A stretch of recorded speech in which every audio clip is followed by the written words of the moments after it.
Добуш сатып алуу боюнча бир чечим чыкмайынча бул шайлоонун жыйынтыгын тааныбайбыз. Мындай пикирин Свердлов округунан жогорку кеңешке аттанган талапкер Шайлообек Атазов билдирди. Ал кечээ күнү өткөрүлгөн шайлоодо округтан алдыга озуп келген талапкерлерди добуш сатып алды деп айыптоду. Айтымында алдын ала жыйынтык боюнча Свердлов районунан биринчи орунду алган талапкер Абдурахман Хажы Муртазалиевдин жакындары бир нече күн мурда эле добуш сатып алууга шектелип кармалышкан. Бирок бул факты Ички иштер министрлигине өткөрүлгөнү менен тийиштүү чечим дагы деле чыга элек дейт Шайлообек Атазов. Ал ноябрда өткөн шайлоодо дагы бир мандаттуу округтан ат салышып, ал жактан утуп чыккан атаандашын дагы добуш сатып алууга айыптап нааразы болгон. Бирок Атазов сотто утулуп калган. Кечээ күнү шайлоо бардык участоктарда мындай мыйзамдын чегинде өттү. Биздин алдыбызда айтылып аткан Муртазалиевдин шайлоодогу катышуусунда 200 миңден ашык крупный суммада подкуп болгону факты бар. Бул факты боюнча азыр МВДда иштер тергелип жатат. Кандидаттардын жеңеси, эжеси тарабынан крупный сумма кармалып бүгүн далилденип турат. Чечим гана чыгыш керек. Чечимдин бир аптадан бери кеч калып жаткандыгы бизге кызык болуп атат. Азырынча бул айыптоолорго Абдурахман Хажы Муртазалиев өзү жооп бере элек. Ага байланышып маалымат алууга дагы мүмкүн болгон жок. Шайлоонун алдын ала жыйынтыгы жарыяланганда кечээ күнү өзүнүн социалдык баракчасы аркылуу гана кайрылуу жасап, аны колдогон жарандарга ыраазычылык билдирген. Ошондой эле видеодон жеңишин тарапкерлер менен кеңсесинде майрамдап жаткандыгы дагы көрүүгө мүмкүн. Ал эми добуш сатып алуу айыптоосу боюнча Муртазалиев өткөн аптада жооп кайтарып четке каккан.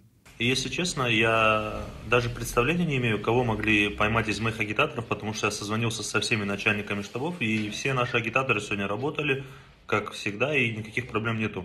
Поэтому информация фейковая, и не переживайте, у меня все нормально, всем ассаламу алейкум. Свердлов округу боюнча өткөн шайлоонун жыйынтыгына нааразы болгондордун дагы бири Айда Салянова. Ал саясий жарыш өтө ыплас өткөнүн айтууда. Мурдагы башкы прокурордун айтымында кечээ күнкү шайлоо тилкелеринде жарандарды унаа менен алып келип, добушту массалык түрдө сатып алганды тууралуу фактылар көп катталган. Аны шайлоо комиссиясынын мүчөлөрү менен тартип сакчылары дагы токтото алган жок дейт. Эми бул шайлоо эң таза эмес шайлоолордун катарында болот.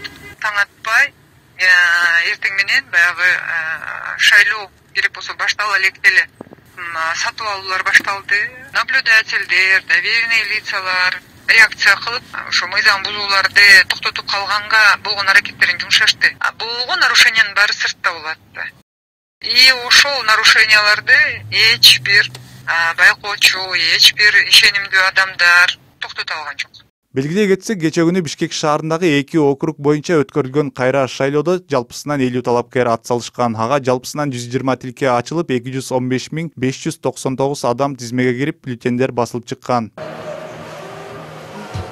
Кечээ күнү 2 округда шайлоочулардын 22% гана добуш берүүгө катышты. Учурда алдын ала жыйынтык боюнча Свердлов округунан Абдурахман Хажы Муртазалиев 20%га жакын добуш топтоп биринчи орунга ээ болсо, андан 423 добуш азалган Шайлообек Атазов экинчи орунда.